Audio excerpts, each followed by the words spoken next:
Buenas tardes, les queremos dar la bienvenida a otra mesa más de debate sobre periodismo, lluvia de ideas, los periodistas hablan sobre periodismo. Les queremos dar la bienvenida a una mesa muy esperada, que es la mesa de periodismo e investigación. Y esta mesa va a ser moderada por la profesora Claudia Lagos, académica de esta casa de estudios, es bachiller en Ciencias Sociales, periodista, diplomada en Comunicación y Políticas Públicas de la Universidad de Chile, magíster en Estudios de Género de esta universidad, ha trabajado largamente en esta casa de estudios, ella lleva siendo profesora más de 7 años aquí, es corresponsal del IPIS en Santiago de Chile desde el año 2001, donde elabora informes periódicos sobre libertad de expresión.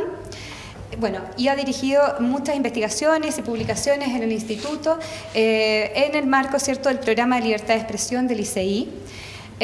Además, colaboró con la investigación, entre otras, La guerra y la paz ciudadana, de Juan Andrés Bumar y Marcela Ramos. Además, realizó entrevistas para el libro Injusticia Duradera, el libro blanco del libro negro de la justicia chilena, de Alejandra Matus. Y en 2001 escribió el libro Aborto en Chile y es coautora de Desaparecidos en Acciones, el Estado tras el proceso privatizador del año 2000. Además fue editora durante algún tiempo de la revista Rocinante. Justamente como directora, en su momento creadora de la revista Rocinante, tenemos con nosotros a Farideh Serán, Premio Nacional de Periodismo 2007. Ella también es periodista, bueno, todos los de la... excepto una. Todos los de la mesa, excepto María Olivia, son titulados de periodismo de la Universidad de Chile. Desde junio del 2003 fue directora, ¿cierto?, del Instituto de la Comunicación e Imagen hasta el año 2010. Bueno, autora de diversos libros, sobre todo vinculados a cultura y política, porque es la trama donde se cruzan. De hecho, ya tuvimos a Farideh en otra mesa de periodismo cultural y era muy importante que estuviera también en esta mesa porque nos acompaña junto a otro Premio Nacional de Periodismo de Chile y que es nuestra directora del Instituto de la Comunicación e Imagen, María Olivia Monkever.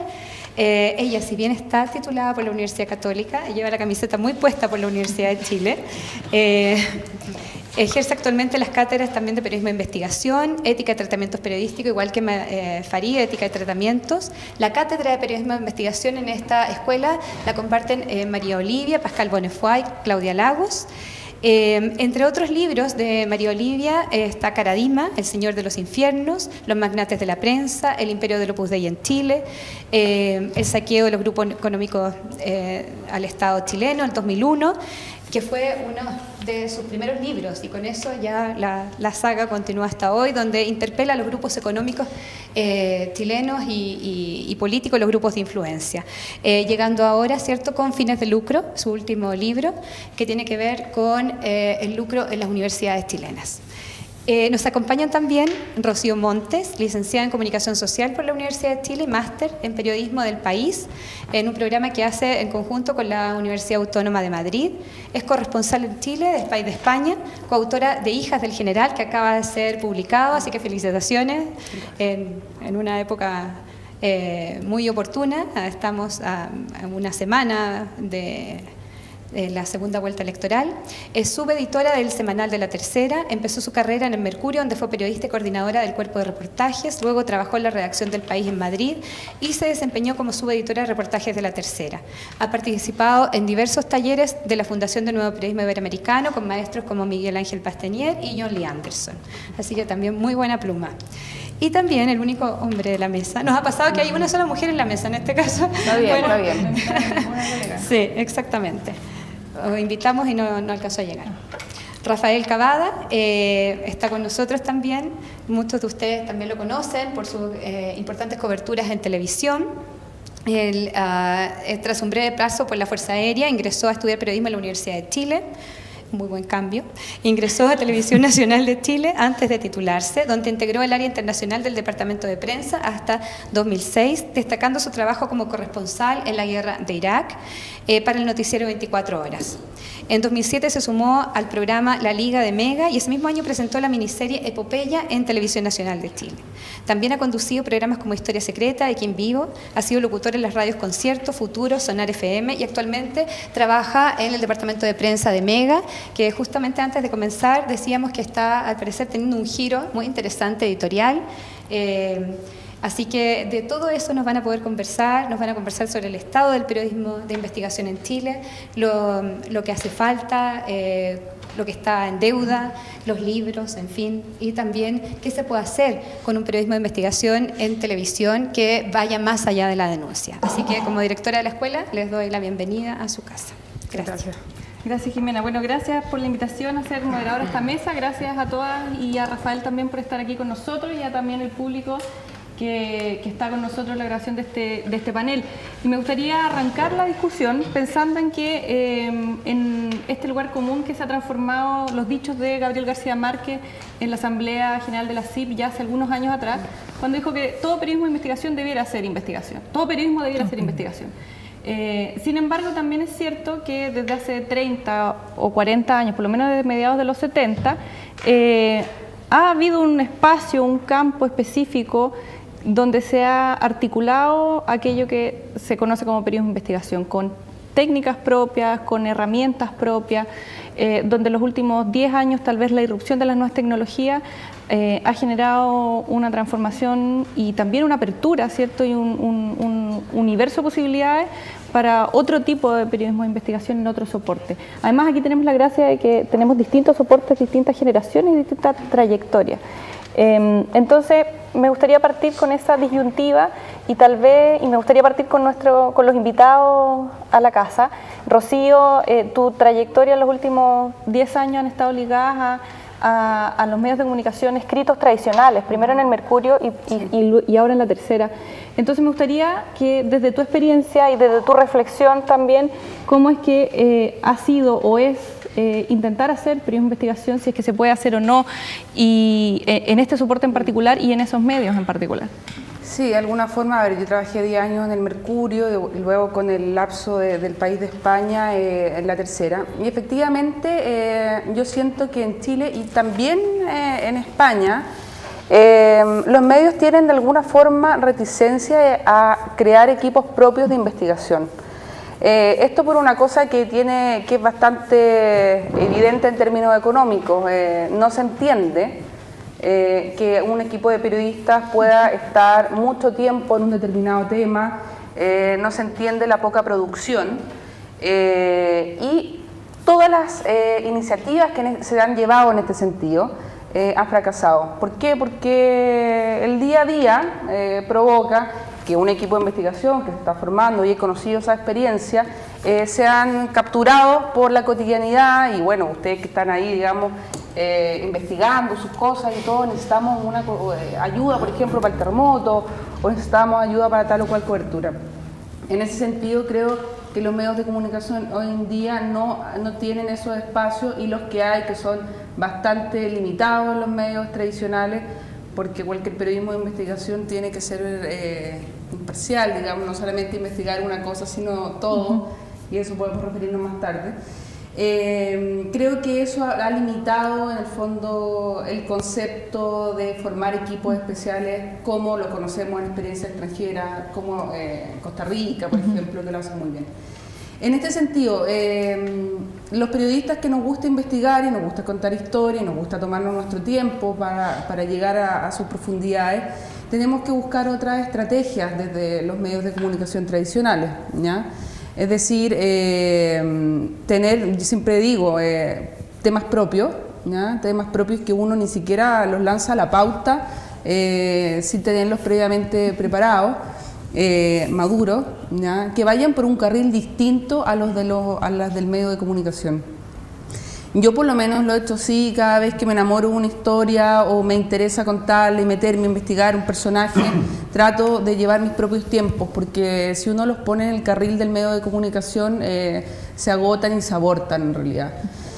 Son técnicas que de alguna forma uno puede ir conformando por la pura experiencia. Y lo otro que me incentiva mucho es que me doy cuenta que cada vez en mayor medida los periodistas que trabajan en los medios tradicionales están buscando nuevos canales.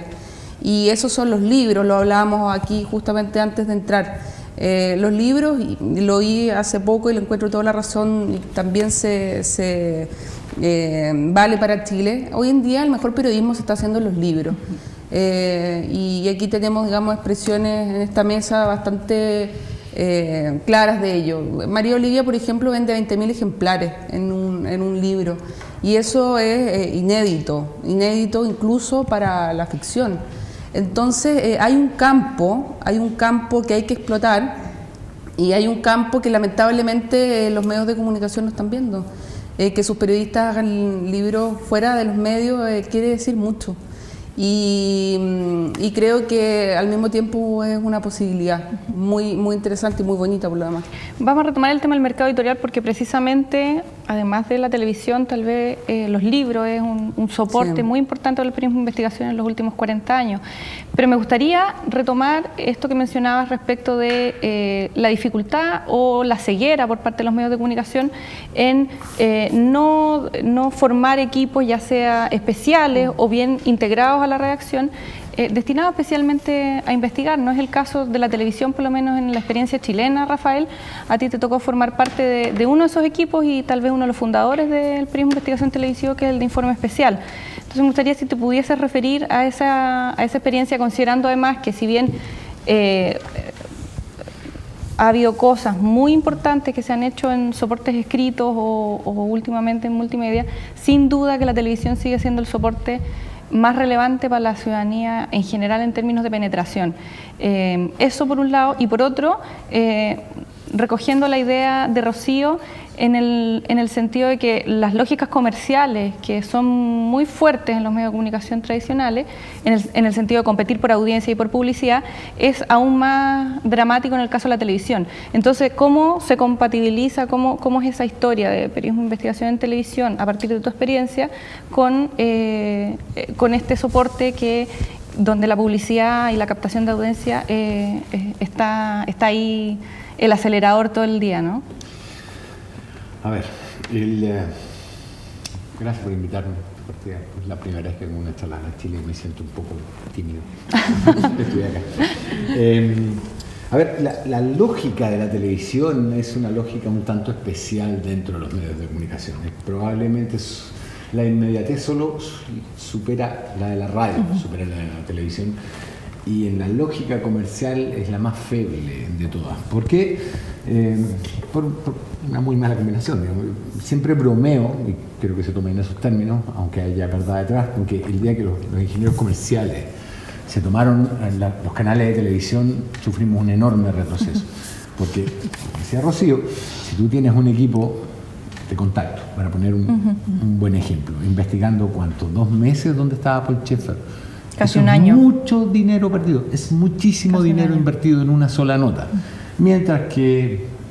¿Qué nota puede haber? Alexis Sánchez. Pero hoy hay notas como en Farándula que requieren de la opinión de 2 opinólogos. O sea, ¿qué es ser un opinólogo? Y que dan mucho más rating y dan rating seguro y dan proyección comercial, que es lo que busca el ingeniero. Entonces, si a esa lógica comercial le sumas otra lógica comercial que tiene que ver con la educación del público, digamos, desde el día que nuestra educación fue, yo diría que subastada a las municipalidades y a los privados, y se generó una industria de cuartos medios y lo digo con mucha pena. Yo hago clases en otra universidad donde mis alumnos no entienden lo que leen, no saben escribir lo que piensan y manejan tan poco lenguaje que son incapaces de expresarse de una manera relativamente comprensible. Entonces tú tienes una lógica comercial que te obliga a vender, un público que no entiende frases demasiado complejas. Entonces, cuando volvimos a la democracia, en una decisión estratégica se optó por la televisión masiva, C3D, que son exactamente los que no les gustan los temas demasiado complejos. Y a eso le suma el que si hoy día hay que agarrar a alguien para que vaya, no sé, a ver a Alexis Sánchez o a Brasil, a ver por qué se cayó el estadio, el tema de investigación pasa al último lugar. Y los temas de investigación son complejos, son largos, requieren, además de equipos, no sé si numerosos, pero con experiencia, y equipos muy afiatados. Un equipo de televisión no es algo que uno quita una pieza y sigue funcionando igual, porque se requiere tiempo. Nuestro medio es muy inmediatista y muy poco profundo. No significa que no se pueda hacer de otra manera, se puede, Pero llevamos, ¿cuánto? 30 años convirtiendo a nuestros lectores de televisión en gente que lee mensajes muy simples. Entonces, claro, el informe especial sobrevive porque es una cruzada personal de Santiago Pavlovich y un par más, digamos, que dicen que fueron pioneros y no pueden morir. Pero en general, y si no hubiera sido por los golpes de contacto este año, o sea, al principio de este año se estaba hablando de si los reportajes de investigación debían seguir en la televisión o no. O sea, el panorama es súper negro y en eso yo vuelvo a qué bueno que existe gente que escribe libros. Porque de ellos nos nutrimos y decimos, claro, ahí está, el público existe. Pero ahora tratar de convencer al ingeniero comercial que destina los recursos de prensa y de investigación para que me mantenga un equipo investigando 1, 2, 3 meses un tema, hay un paso muy, muy largo y muy, muy complejo. María Olivia, vamos a retomar después el tema de los mecanismos de producción, también por soporte, que me parece que es muy interesante, el backstage, sobre todo para los estudiantes, de ver cómo de verdad lo que llega a pantalla, lo que llega a ser publicado el domingo, termina siendo publicado. En tu experiencia, desde los 70 hasta ahora, has transitado por distintos soportes, en particular en prensa, y de alguna manera has sido parte, junto con otros periodistas de tu generación y otras periodistas de tu generación, de ir configurando lo que hoy día entendemos, conocemos y valoramos como periodismo de investigación en Chile. En esa perspectiva, ¿qué es lo que se ha avanzado, qué es lo que se ha ganado y en qué todavía queda mucho por recorrer? Formación. Partiría diciendo que queda mucho por recorrer. Queda mucho por recorrer, y si bien uno ha transitado, como dices tú, diferentes experiencias desde tiempo de dictadura hasta hoy, desde tiempos en que la mística era muy clave, porque era la mística de las revistas que nos clausuraban, Revista Hoy, después Revista Análisis, Diario La Época, no lo clausuraron, pero teníamos realmente mucha energía puesta en lo que hacíamos. Entonces, desde luego los periodistas, en cierto modo, estábamos en una suerte de cruzada, porque además era por defender la democracia, porque llegara, por defender libertad de expresión. Entonces había un trabajo que muchos han considerado ex post, que es un trabajo investigativo. Sí, yo creo que era una profundización del periodismo interpretativo de aquel entonces, al que se le agregaban situaciones, por ejemplo, en temas de derechos humanos, de investigaciones hechas por otros, investigaciones que ejercían los abogados en la Vicaría de la Solidaridad, o algunas situaciones, en lo personal me tocó ver, y teniendo apoyo de fuentes anónimas en aquel entonces, de lo que estaba ocurriendo con la privatización de las grandes empresas del Estado en ese momento, por ejemplo. Ahora bien, muchas veces se ha dicho de que esa fue la época de oro y después de periodismo de investigación. Yo creo que era un periodismo de investigación que aquel tenía muchas cosas a favor, pero también muy limitado y vivíamos en un tiempo en que tú no sabías poco menos que si ibas a estar buena y sana al día siguiente. Entonces, es bastante incomparable en ese aspecto, a mi juicio. Y luego yo creo que hay un factor, compartiendo prácticamente todo lo que han dicho, tanto los dos que nos han expuesto, lo que sí estaría de acuerdo con lo que señalaba Rafael, con lo que señalaba Rocío. Sin embargo, yo agregaría un elemento. Yo creo que el tema de la concentración de los medios de comunicación en este país, que primero se hizo muy visible en la prensa escrita, hoy día diríamos en la prensa de papel, pero no solo la de papel, y que cada vez se ha acentuado más hacia la mercantilización de la televisión, evidentemente que también afecta, porque no solo es la decisión de cuánto cuesta investigar, que cuesta mucho, sino que está también la decisión de ver a qué intereses se tocan. Y si bien yo entiendo por periodismo de investigación no solo aquel que afecta directamente al poder, porque podemos entender que, lo hemos comentado en clases, que situaciones de profundización también son investigaciones, o pueden ser situaciones más casuísticas y no tan sistémicas las que uno podría abordar. Sin embargo, eso pesa, evidentemente pesa, y pesa también, desde luego, por los avisadores. el hecho de que la televisión comercial, por ejemplo, sea financiada fundamentalmente por avisadores y a la vez, al estar la economía chilena tremendamente concentrada, y esa concentración se ha agudizado en los últimos años, a partir del 73, como se vino dando el panorama general, y esto naturalmente que afecta, a diferencia de otros países donde las circunstancias son algo distintas.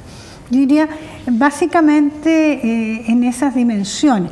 Por otro lado, tú tienes que, uno analiza las mallas curriculares de las escuelas de periodismo, de tantas escuelas de periodismo que hay, y sin embargo son muy pocas las que tienen el curso de periodismo de investigación como tal en sus mallas de pregrado. Tú aludías al comienzo, Claudia, a la frase aquella de Gabriel García Márquez, que yo la comparto en el sentido de que todo periodismo debe ser investigado, es un asunto. Y por Dios que se investiga poco en Chile, porque el reporteo se reproduce mucho, pero se reportea poco.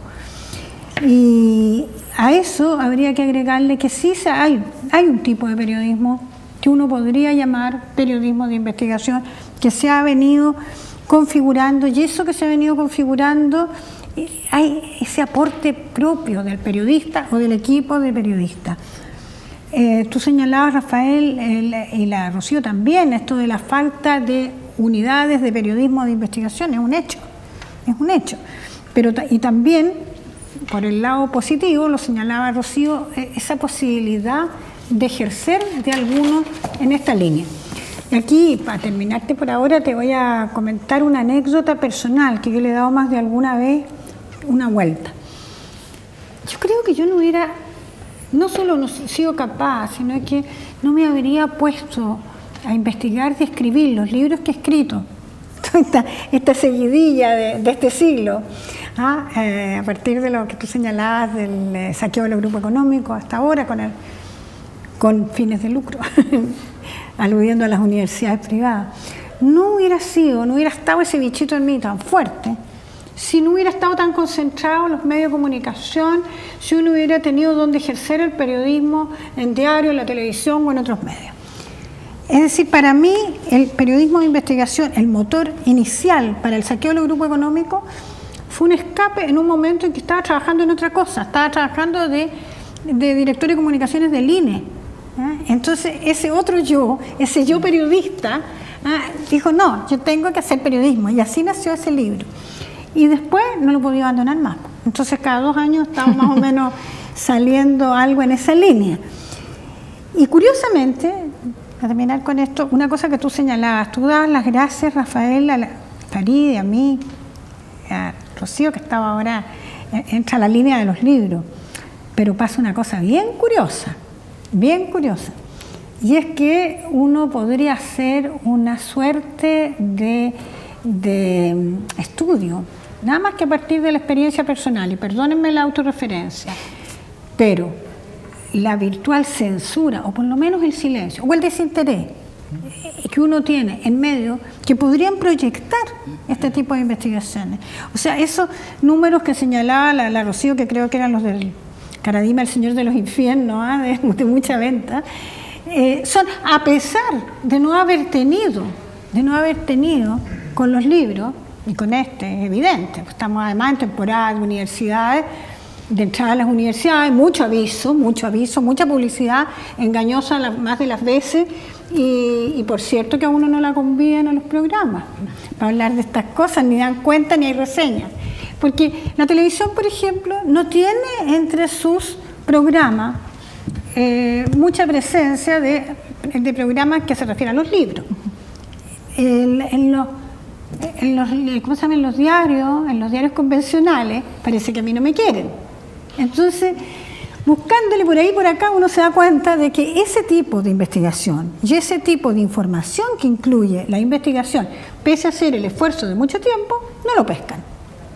Yo estoy acostumbrada, pero no creo que en general para muchos sea grato, ni creo que sea justo para la ciudadanía que tendría derecho, también el que no puede comprarse un libro, a saber por lo menos que existen estas cosas, que existen estas informaciones. Sí, eso me hace mucho sentido en relación a dos cosas que han salido en la mesa. Uno, lo que tú mencionabas de que no hay mucho reporteo, que una parte del reporteo también es leer qué es lo que se está publicando respecto a algún tema que, como dice Rocío, uno se va enamorando de los temas, ¿no? Y por lo tanto empieza a leer y a citar y a buscar todo lo que se haya publicado o en cualquier soporte sobre esos temas. Y eso me vincula también o me hace sentido con el mercado editorial, Farideh, y con el ámbito del periodismo cultural en general, que me parece que dentro de los medios de comunicación en general es el más arrinconado, tal vez el pariente pobre, el que se desmantelan las secciones, el que tiene menos gente, el que deriva más bien en espectáculos. Entonces, por un lado, es un espacio muy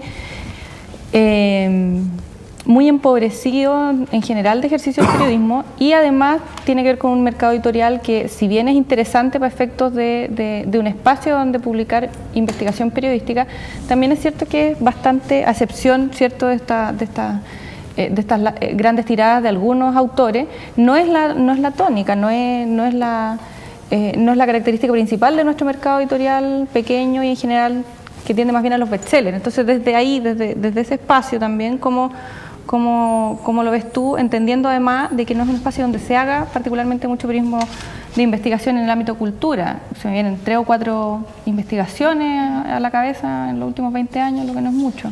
Sí, bueno, creo que antes de referirme a este tema concreto, ¿no?, del mercado cultural en los medios o del mercado editorial en nuestro país, yo creo que aquí hay dos cosas que son fundamentales. Comparto que de alguna forma en la restricción a la libertad de expresión, que significa medios concentrados con líneas editoriales bastante conservadoras en una serie de aspectos, ha detonado la existencia de un periodismo de investigación traducido en libros, por ejemplo, que es muy interesante y que ha abierto, yo diría desde la época de la dictadura, ha abierto un camino que ha provocado la formación de nuevos lectores, de nuevas audiencias, nuevos lectores para este periodismo de investigación.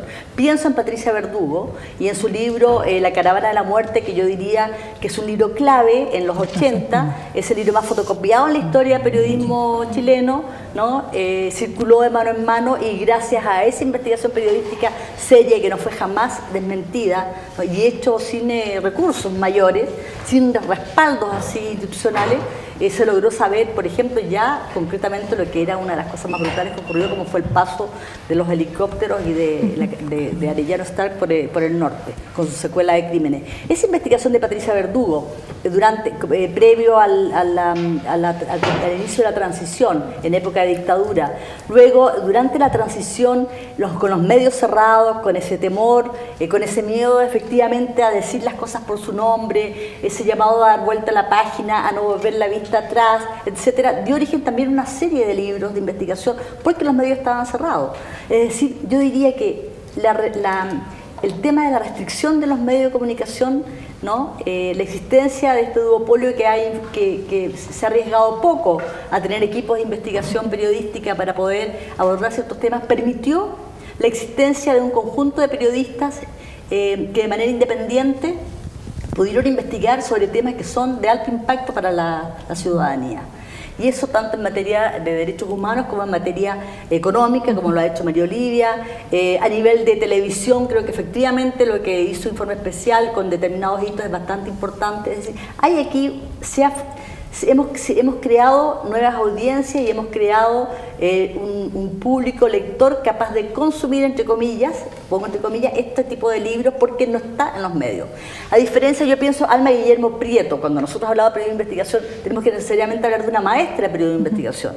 Alma Guillermo Prieto, sus espectaculares reportajes de investigación, sus espectaculares crónicas de investigación periodística, donde evidentemente hay meses de trabajo, las publicaba en el New York Times. Es decir, había una apuesta económica y una libertad editorial, que eso es muy importante, para que efectivamente se publicaran cosas de interés y que requerían un mayor aliento desde el punto de vista profesional, de investigación profesional.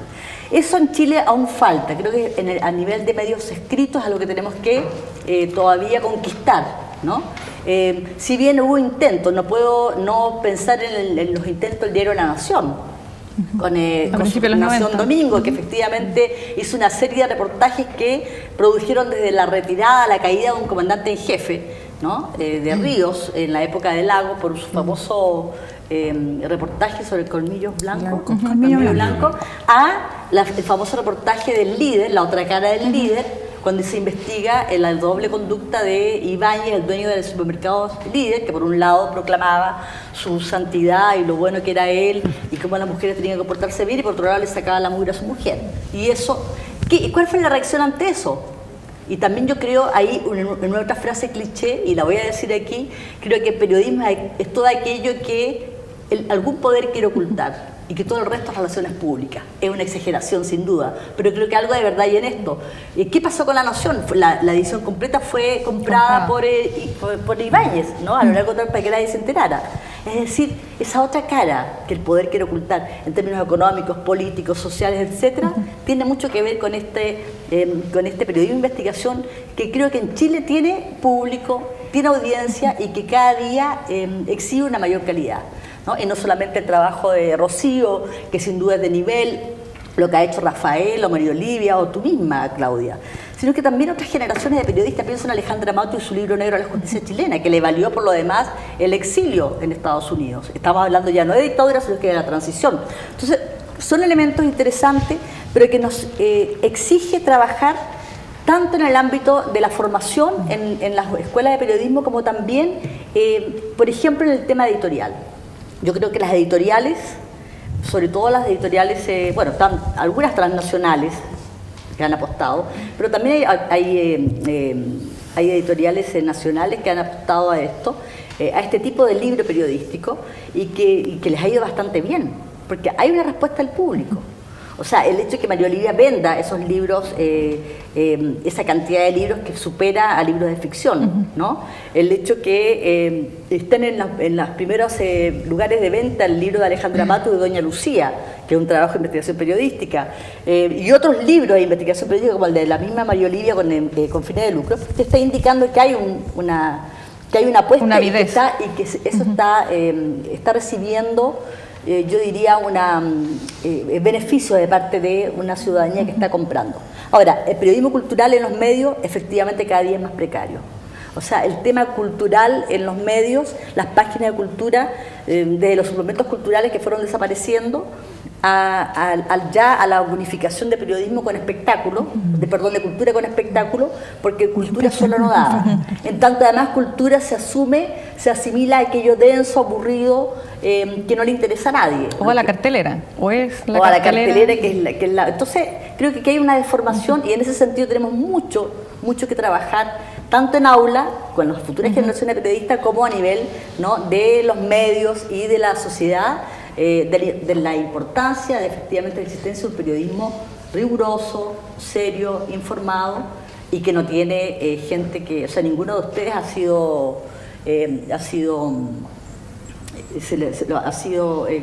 confrontado porque lo que ustedes escriben no es verdad. Es decir, nadie se atreve, porque efectivamente estamos hablando de periodismo con altos estándares de rigor, ¿no?, de seriedad, y eso es muy importante. A partir del ejemplo que tú ponías de Alma Guillermo Prieto, que es una mexicana que es muy reconocida en el continente, para quienes no la hayan conocido, totalmente recomendable su lectura y seguirla. Volvería incluso a la región, o sea, el caso de la Nación de Costa Rica, que mencionaba en algún rato Rocío, que tiene un equipo de investigación extraordinario, o cruzando la cordillera, la Nación de Buenos Aires también tiene una apuesta por periodismo de investigación y por periodismo de datos, que además le ha dado muchos réditos, no solamente de impacto en términos de la propia agenda pública en Argentina, sino que también ha sido un trabajo premiado a nivel internacional. ¿Por qué creen ustedes que acá eso no ha sido una apuesta por parte de los medios de comunicación? No sé, en el caso tuyo, Rocío, en el caso de Rafael, que algo insinuaron en la primera ronda. ¿Por qué? ¿Los avisadores son así tan importantes? ¿Las redes empresariales de los grandes medios que forman parte de otros intereses comerciales efectivamente, o más bien hay instalada una cultura al interior de las redacciones más bien cuidadosa con golpear al poder, que me recordaría tal vez ese temor a no tocar la transición, a tener cuidado con el proceso a principios de los 90, que es un poco lo que relatan los colegas que les tocó ese proceso entre dictadura y transición. ¿Cómo lo ven ustedes? ¿Cómo lo perciben? Sí, yo creo que de alguna forma es quizás poco vistoso el trabajo que anónimamente hacen periodistas que de alguna forma, sin tener el tiempo necesario ni formalmente los equipos, realizan cotidianamente también en algunas redacciones. Yo, por ejemplo, en reportajes de La Tercera, donde estuve de los 2 últimos años antes de pasar al semanal, ahí había una periodista que actualmente está dirigiendo Contacto hace un par de meses, o un mes, María Octavia Rivas, que ella con muy pocos recursos, con muy poca gente, prácticamente sola y 2 periodistas, hacían periodismo de investigación usando algunas técnicas, ¿cierto? Como, por ejemplo, la ley de transparencia, que se usa bastante poco en los medios de comunicación y bastante subutilizada. Y de alguna forma que se las rebuscan. Y en esta misma idea que decía anteriormente, si bien no están dadas las condiciones que a todos nos gustaría dentro de los medios más tradicionales, hay gente que lo está haciendo y de a poco. Ahora, el periodismo de datos, digamos, yo creo que es desconocimiento, básicamente, ¿no? Porque son técnicas también complejas.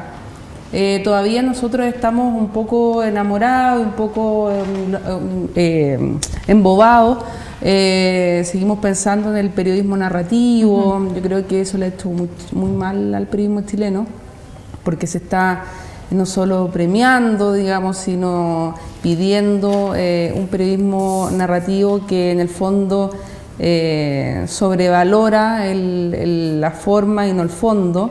Y se ha caído muchas veces en que periodistas buscan los temas de pobreza y de marginalidad para vender, cuando ni siquiera hay un interés profundo que yo creo que tiene que tener todo periodismo.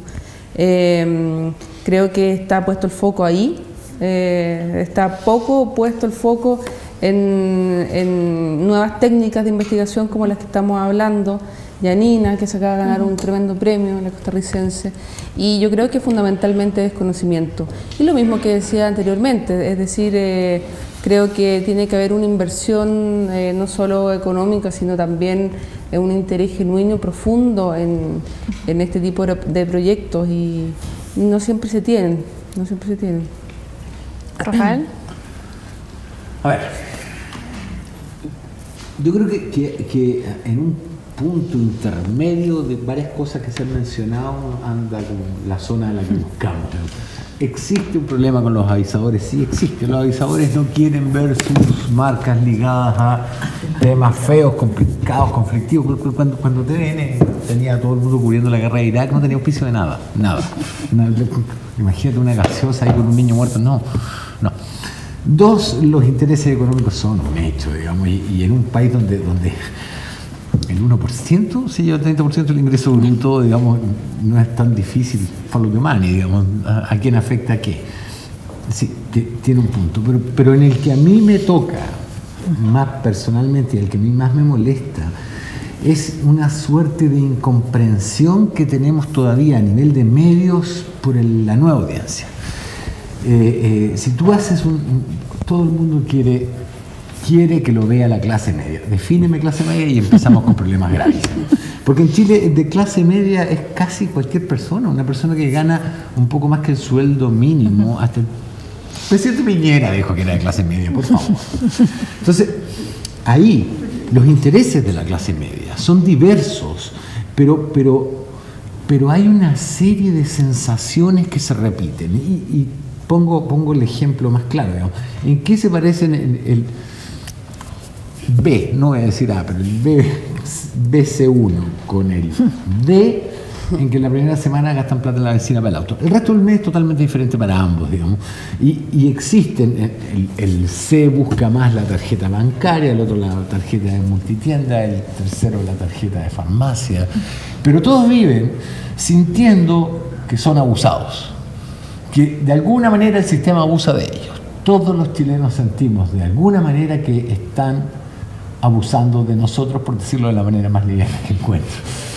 Y es ahí es ahí donde se denota la gran falla que hemos tenido en los reportajes de investigación, ya no como periodistas, como medios, como avisadores. El caso de La Polar no salió de la prensa, no salió de la prensa. El lucro en las universidades, que es algo... Mi generación salió a la calle a reclamar por eso. Y sin embargo la prensa no lo recogió. Y suma y sigue la nacionalización del cobre, la ley reservada del cobre, las dietas parlamentarias, etc.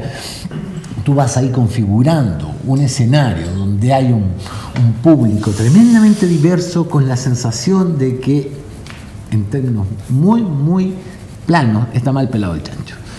Y es ahí donde nosotros todavía no logramos...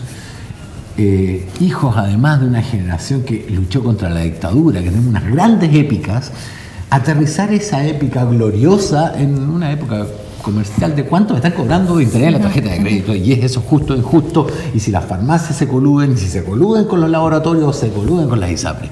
Y en esa sintonía fina, yo creo que estamos en un proceso de ajuste que además... Cada vez que trata de ajustarla, alguien le pega por el lado los intereses económicos, las audiencias, etc. Y es ahí, es en ese proceso en el que estamos hoy día, por lo menos en televisión, que, como te decía al principio, es súper sensible al problema de la audiencia porque se tiene que financiar. Y en Chile debería existir un medio público financiado por el Estado, una televisión pública. O sea, Sarkozy sacó la publicidad de la televisión pública y acá se financia solo por publicidad. ¿Cuáles serían los vicios del periodismo de investigación hoy día, a juicio de ustedes? Tiro la palabra. Antes quiero decir lo siguiente, Mariolía, creo que también es la aseveración de Rocío, de que el periodismo narrativo está matando al periodismo de investigación, porque de alguna manera lo estaría instando, estimulando a investigar poco y a preocuparse más de la forma que del fondo.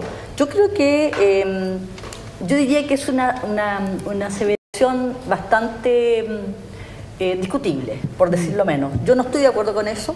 Creo que la gracia del periodismo narrativo no se juega... O sea, si la forma y el fondo están perfectos, es lo que le da solidez al periodismo narrativo. Si es solamente la forma, tú te das cuenta que estás leyendo un cuento, ¿no?, que te podrá emocionar, que podría ser casi ficción, pero que no hay datos. O sea, uno se da cuenta. Cuando yo hablo de Álvaro Guillermo Prieto, estoy hablando de una persona que tiene una gran pluma y que es capaz además de darte el dato duro y además de redactar bien. Entonces... no es fácil hacer periodismo narrativo. Aquí hay mucha impostación en torno al periodismo narrativo. Hay muchos que creen en nuestro país que hacen periodismo narrativo y no lo están haciendo. Lo que están haciendo de pronto es redactar bien, escribir entre comillas bonito, pero están haciendo un periodismo bastante pobre. Sí, yo quiero destacar, por ejemplo, de quienes a mi juicio sí hacen un buen periodismo narrativo con datos duros. Juan Cristóbal Peña, en la misma página de La Tercera, yo le he leído... no sé si publicó ahí Viaje al fondo de la biblioteca de Pinochet. No, en CIPER. Bueno, en CIPER, es un estupendo reportaje. Por ejemplo, el caso de la pastora Aymara. Es un reportaje que yo se lo doy a los estudiantes en el primer año, que lean ese reportaje, escrito también en La Tercera, en la revista del domingo, en su suplemento del día domingo, creo que es. Es un momento que de alguna manera se juega por un tipo de periodismo con más profundidad, con más investigación y con buena pluma. Pero yo digo que pienso que decir que el periodismo narrativo está en contraposición con el periodismo de investigación de calidad, creo que es demasiado... No estoy de acuerdo. Porque el gran tema además es enseñarle a nuestra gente a escribir bien. Y es que en general no se escribe bien, no hay buenas plumas por todas las razones que daba Rafael. Sí, pero lo último que quiero decir sobre eso es otra cosa también. El hablar de la pobreza, el poner el foco en la pobreza, que es el otro ejemplo que tú diste, porque eso vende, o porque eso es... Yo creo que es muy importante poner el foco en la pobreza. O sea, desde el punto de vista periodístico, con calidad, con seriedad, con ética, con rigor, poner el foco en qué se traduce la pobreza. No solamente en el agua hasta el cuello, en el invierno, ¿no? O sea, porque no solamente el sujeto se pasa a ser sujeto de noticia o como tal cuando está con una catástrofe, el pobre. Habitualmente es cuando está con una catástrofe o cuando hay un crimen.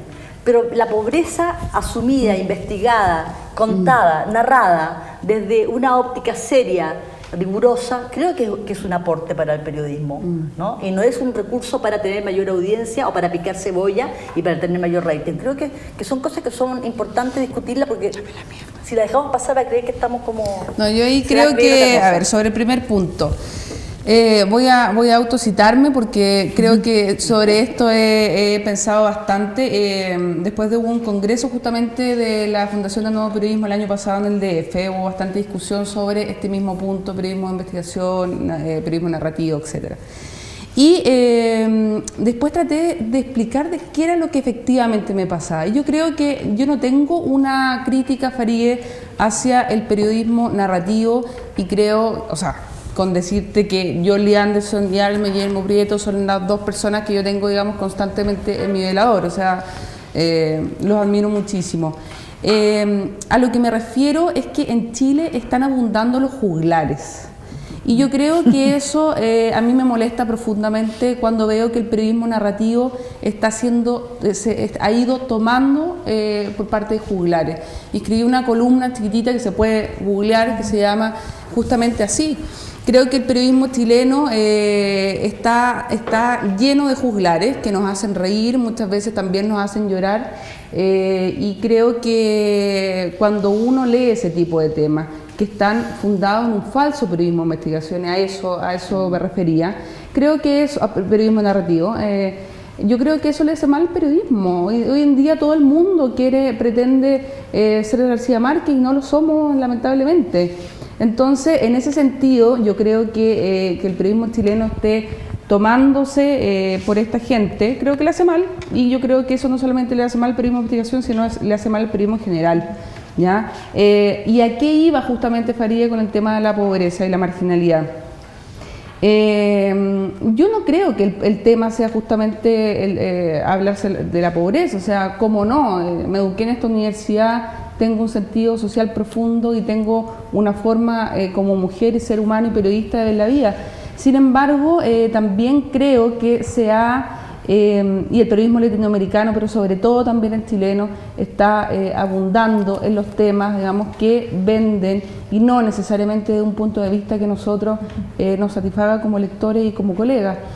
Yo, sin nombrar determinadas publicaciones, veo que todas las semanas, digamos, hay reportajes de cárceles que me parecen absurdos, de violencia en las poblaciones, que también me parecen simplistas. Y yo no creo en ese tipo de periodismo, o sea, definitivamente. Yo creo que son temas demasiado graves en esta sociedad como para tomarlos desde un punto de vista farandulero o por encima, o porque fíjate que en tal o cual universidad hacen tal o cual premio y fíjate que les va bien. Yo en eso, claro, entonces en ese sentido yo creo que estamos de acuerdo, Farideh. Sí. En el fondo. No, yo quería decir, ya que surgieron al debate, creo que yo creí entender lo que decía Rocío al comienzo, porque a mí me suele pasar también, entiendo, y esto lo voy a matizar diciéndoles cómo lo veo. Yo creo que hay una exageración del creer que se escribe bonito y del creer que escribir es bonito, pero de repente hay un cierto barroquismo, nota. Eso por un lado, que no las están vendiendo como periodismo de investigación. Claro. Y por otra parte también se vende como periodismo de investigación asuntos que no son periodismo de investigación. Que puede ser una denuncia especial, puede ser algo, y entonces gran cosa, periodismo de investigación, no lo es. Ahora, señalaba, en cambio señalaba que quería mencionar cómo cerrar estas dos cosas a la vez. Yo estoy convencida, y aquí además de algún estudiante mío que me lo ha escuchado, que el periodismo de investigación, si no está bien redactado y ojalá atractivamente redactado, va a morir. O sea, va a ser una experiencia fracasada. Se puede una persona urgir investigando, dedicarle mucha energía a una persona o un equipo, pero si eso no llega a ser bien escrito y ojalá atractivamente escrito, son las investigaciones que no van a llegar a ningún lado y después se preguntarán qué me pasó. Eso por una parte. Y por la otra, y el desafío lo encuentro bastante fuerte, porque creo que experiencias como el periodismo de datos, ¿ya?, que más que el periodismo de datos, yo le diría el dato en función del periodismo, ¿ya?, es una oportunidad que se nos brinda en la sociedad actual con todo el impacto de las tecnologías, y por eso siempre también es otra cosa que les digo en forma recurrente a los estudiantes, que normalmente los periodistas le tienen alergia a los números, a las matemáticas, a las estadísticas, y yo creo que en la sociedad actual, mientras más se acostumbran a convivir con todo eso y con la economía, con las bases por lo menos, no creo que tenga que ser un economista o que ser un ingeniero matemático para ser buen periodista, pero son elementos que te van a ayudar a un mejor periodismo de investigación al menos. Sí, ustedes se saltaron todo el proceso y llegaron a la escritura. Me gustaría que se refirieran brevemente, lo más brevemente que ustedes estimen pertinente y además lo que ustedes puedan compartir. ¿Cuáles son los pasos en los cuales ustedes organizan una investigación? De mediano alcance, como puede ser un reportaje que toma un par de meses tal vez, o un programa para la temporada del canal, o un libro, en fin. ¿Por dónde parten? ¿Y cuáles son los pasos que siguen? Las maestras, por favor, primero. Sí. ¿Ah? Bueno, yo quiero contar que, por ejemplo, en el caso de la guerrilla literaria, que saqué la primera edición en el 93, en el 92, durante 2 años, 3 años me estuve preguntando sobre esa pelea, y quería saber. Y entonces empecé, en cada entrevista que hacía para la época, para el suplemento cultural o para el tema, a mis entrevistados al final les preguntaba sobre eso. Era mi propia curiosidad de saber qué es lo que había pasado, y empecé a leer. Y entonces acumulé una gran cantidad de investigación, lecturas, poemas, conseguí textos, hice una serie de entrevistas, y yo diría que investigué aproximadamente 1 año y lo escribí en 3 meses. La guerrilla literaria, para los más jóvenes. La guerrilla literaria narra la pugna de Huidobro, Neruda de Roca, tiene 200 y tantas páginas, hay algún material inédito sobre qué fue lo que pasó, están los elementos literarios, estéticos, políticos, y además una recreación sobre el Chile de los años 30 a los 70. Ahora, fue rápido porque además me perseguía, pero por ejemplo el libro anterior que yo había escrito, que era o el asilo contra la opresión, que me preguntaba cómo se había asilado a la gente, el tema del asilo, que lo escribí el año 91. Todo el mundo contaba, cada vez que nos juntábamos, un grupo de amigos, terminaban todos llorando con un par de copas, hablando de cómo se habían asilado, qué es lo que había pasado ese día 11, etc. Entonces lo traduje en un libro, fue mi propia curiosidad. En general, claro, tú decías de que uno, mientras tú estabas en el INE, escribiste por un tema de hacer... Bueno, mientras yo hacía periodismo necesitaba profundizar en otros temas, mis propios... Con independencia, digamos, ¿no? Bueno, y en el caso del último libro que escribí en el 2012, de Carmen Guo, que es una biografía, básicamente entrevistas directas, lectura, y meterse en un ámbito que es bien especial, que es el de las artes. Todo el tema de los museos, de los cuadros, de los pintores, de las distintas vanguardias, etcétera, que me significó estudiar, y eso fue aproximadamente 1 año. ¿Cómo se organiza? Yo creo que los periodistas somos... no sé, yo soy como maniática cuando estoy investigando y me gusta escribir, al momento de escribir, confrontar cada cosa porque me jacto de que nunca nadie me ha desmentido. Y creo que eso es algo que cuido muchísimo, de que no te desmientan por ningún lado. Entonces me cubro siempre de que el dato sea riguroso y el tema de la veracidad sea fundamental. ¿Olivia?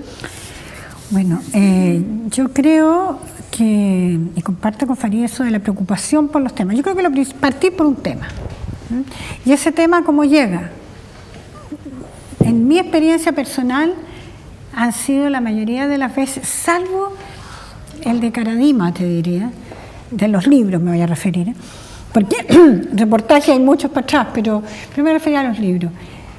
Han sido todos temas que le había dado vueltas y vueltas.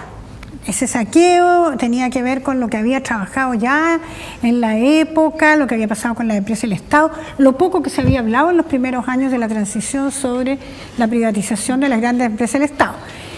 Después los temas de las universidades, que han sido mi gran tema de estos años, llevan 3 libros, 3 investigaciones distintas, y tienen que ver tal vez con una cosa muy arraigada en mí. De hecho, mi primer trabajo fue en la Universidad Católica, ustedes se ríen que yo vengo de la Católica, sí, vengo de la Católica, y fue en una revista que se llamó Debate Universitario, y ahí me pescó el golpe.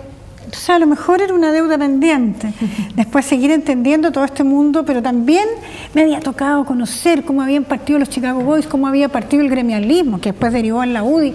Entonces, por otro lado, cuando trabajaba en la época, empecé a ver que las cosas que yo había seguido como reportera económica, que era reportera económica en los 70 y los 80, se me juntaban estos mismos economistas metidos detrás de las comisiones que estaban diseñando planes para las universidades, que estaban viendo qué hacer con la Universidad de Chile. Entonces dije, no, esto hay que investigarlo. Y ya, entonces... Cuando te propones un libro, entonces empiezas... ¿Y cuándo me propongo? ¿Cuándo me propongo? ¿Cómo encausas ese...? Mira, primero que nada, yo creo que cada libro ha sido distinto, ¿eh? Ha sido distinto. No mencioné el del Opus Dei, pero el del Opus Dei fue tal vez una de las cosas más difíciles, inventar un método de aproximación al cómo llegar. Pero en definitiva es pensar mucho en el tema, conversarlo con poca gente, pero de confianza, no con mucho, que estas cosas se filtran y te generan problemas, porque por varias razones, que yo creo que no vamos a tener el tiempo para decirlo. Yo creo que hay que trabajarlo bastante en secreto. Luego, buscar bibliografía, leer y leer. Y ojalá tener leído algunas cosas al respecto antes. Revisar prensa, archivos de prensa. De papel uno lleva también archivos de prensa. Todavía yo llevo carpetas de papel y además tengo las digitales, por cierto. Leer mucho, revisar mucho, porque a uno en las lecturas detenidas se te van juntando cosas y dando nuevas ideas de cosas que no te parecen tan claras cuando vas leyendo en el día a día. Una vez que uno ya le ha dedicado un poco de tiempo a eso, empezar a armarse un esquema. El esquema para mí es fundamental. El esquema que te va a acompañar durante todo el proceso de investigación y después de redacción. Siempre yo lo que recomiendo es armarse de la batería documental primero, antes de largarse a entrevistar. Eso de partir a entrevistar al tiro porque se me ocurrió el tema, no. Como digo, sí, algunas entrevistas más tipo conversación, con gente de confianza, con alguien que tú captas que pueda conocer del tema y que no vaya a significar nada negativo para tu investigación en el comentarlo. Y después, siempre con método. Y una de las cosas que comento en clase es la siguiente: puede que sean distintos los métodos que tenga cada periodista, pero alguno hay que tenerlo. Y cada vez conversando con otros periodistas que se han dedicado a la investigación o leyendo, uno se da cuenta que todos tienen un método y que si uno hiciera como un estudio de los métodos, son bastante parecidos. Ir dejando por escrito, no dejar todo para el final, sino que haciendo minutas, pueden ser breves resúmenes de lo que lee y de lo que se entrevista. Ojalá no dejar las transcripciones de las entrevistas para el final. Yo hablo mucho de un plan estratégico de entrevistas, dejando quién primero y quién después, porque eso te va a dar la posibilidad de ir abriendo como el abanico, incluso el abanico de la reserva. Y lo otro es que ojalá en el periodismo de investigación no se trata de ir a entrevistar a las grandes figuras. Esa es una cuestión que a veces la gente, a los estudiantes, no les queda tan claro. Puede ser mucho más información, te puede entregar mucho más gente que está en el segundo o en el tercer plano, y combinando la fuente documental con la fuente personal.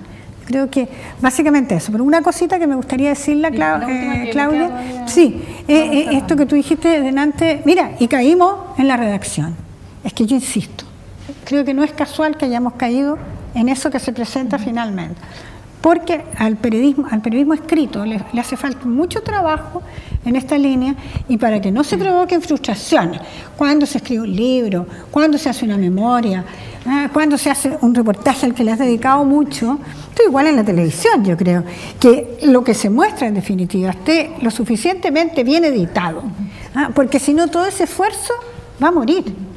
Entonces, esa es la importancia que yo le atribuyo a la redacción como parte del proceso de investigación incluso. Ahora, esos procesos que en general uno enseña o trata, digamos, de orientar a los estudiantes con estos pasos, suelen revolverse en la vorágine de la contingencia, que me imagino que en el caso de medios, en el caso de Rafael y de Rocío, los dos están en programas, están en el día a día, pero igual hay plazos de cierre más estrechos que lo que puede ser un libro. ¿Cómo administran este ideal de tener una serie de pasos, de entrevistar al final? Yo creo que es básicamente lo mismo. O sea, si uno en un reportaje no es capaz de leerse todo lo que hay publicado, al menos en los últimos años, sobre ese tema, identificar a las fuentes a las que tienes que acudir, los que ya se han entrevistado, las piezas que faltan de ese puzzle, y uno efectivamente a través de esa revisión documental saber qué vas a buscar y qué enfoque va a tener por lo menos para iniciar una investigación. O sea, o sea, no es un buen método partir al revés. Yo creo que pese a los tiempos, la revisión bibliográfica de Farí, María Olivia, es fundamental pensar en el tema, identificar fuentes, y muchas veces al mismo tiempo, si hay pocas horas por delante, hacer las entrevistas, pero con ese background detrás, sin duda, y tratar de que sea lo más metódico posible. O sea que en ese sentido yo creo que recorre un poco el mismo camino del libro, de la investigación en menor tiempo. En el caso de la tele hay un bonus track que es el montaje y la edición, ¿no? Que un reportaje en sí mismo. Es mucho más limitada la televisión, porque básicamente si no está en cuña no te sirve. Sí. Es un problema fuerte. Eso te cierra mucho, te abre una gran gama de posibilidades y te cierra muchas otras, digamos, porque si tú le empezás a citar libros, el editor te va a decir, saca eso, sácalo, un libro en televisión. Por una parte hace que uno vaya ya con una idea de entrevista mucho más clara.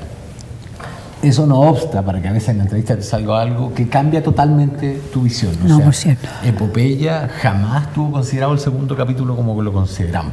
Lo que pasa es que llegamos a Perú, nos encontramos con la tumba de un soldado, con un cuerpo de una momia de un soldado chileno que Chile no tenía el más mínimo interés en recuperar, y con un libro, un diario de vida de lo que había ocurrido, y eso cambia todo nuestro esquema. Entonces, a veces sí, el reportero te cambia todo.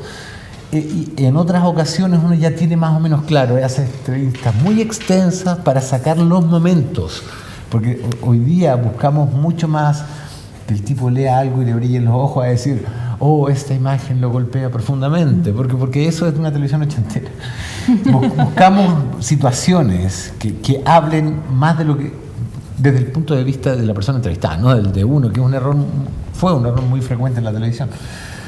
En ese sentido, por lo menos, yo creo que hemos ido progresando los docu-realities, la realidad documentada, no los realities que no son realidad, pero que hizo La Liga, que hizo Mamá a los 15, todo ese tipo de cosas ha aportado buenas cosas. Pero al final del día, en televisión, todo se arregla durmiendo menos. O sea, todo se arregla con 2 días trabajando toda la noche y poniendo 2 editores de imagen trabajando en paralelo y uno corriendo de un lado a otro y mandando al productor a sacar la cuña que falta. Nuestros plazos, y por la naturaleza de la televisión, insisto, mucho más superficial pero más inmediata, nuestros plazos son guillotinescos.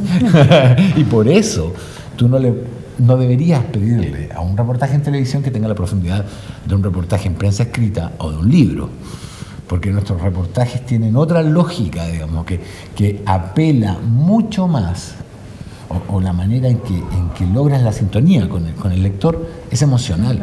En cambio, en el libro pedimos datos, en el reportaje que yo leo el fin de semana pido mucho más datos del que le pido al reportaje en televisión, que se hacen y me gustan, pero que tengo la absoluta certeza, por lo que te decía al principio, que en Chile no es una buena manera de aproximarse al público.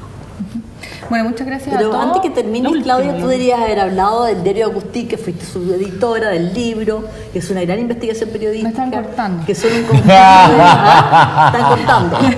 Ahora hay que dedicarle otra Es un mesa. conjunto de investigaciones que tú además guiaste, creo que bueno, eso quedará para otra Sí, para no, otro minuto. a ver, yo quería pero se había reseñar hablado de eso. precisamente que quedaba mucho en el tintero. Uno es el de modelo de negocios, ¿no? En este contexto, digamos, de medios de comunicación básicamente comerciales que pelean por la publicidad y por las audiencias y donde se han ido reduciendo los costos. Esto es un fenómeno a nivel internacional y donde ha emergido desde hace unos 10 años este modelo que en Chile ha tratado de emular CIPER, que es el periodismo sin fines de lucro. Es un tema que en América Latina por lo menos está pendiente, no se sabe cómo se va a resolver, no son sociedades donde haya una cultura filantrópica que permita sostener por parte de la ciudadanía estos emprendimientos. Hay un tema ahí con el modelo de negocio de periodismo de investigación. Otro es el rol que yo creo que lo mencionamos, pero quedará pendiente para una primera mesa de 2014 tal vez,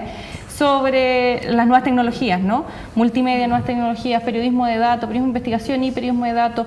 Este patrimonio encantador que hay entre periodismo de investigación y programadores, computines, que hay algunas experiencias en América Latina muy interesantes, no solo, pero cercanas sí. Y a mí me parece que también otro ámbito que da para una sola mesa tiene que ver con mecanismos, estrategias, procesos y herramientas controvertidas desde la perspectiva de la ética periodística, ¿no? Que yo creo que eso da también para una mesa aparte y no nos da el tiempo para discutirlo acá. Así que agradeciendo a nuestras invitadas y a nuestro invitado Rafael, a quienes nos acompañaron también hoy día y a todo el equipo que hace posible la realización de Lluvia de Ideas. Muchas gracias y espero que nos podamos reencontrar en una segunda ocasión para poder seguir discutiendo sobre periodismo de investigación en Chile en el siglo XXI. Muchas gracias. Del apoyo. Dame el apoyo de que tengo curiosidad.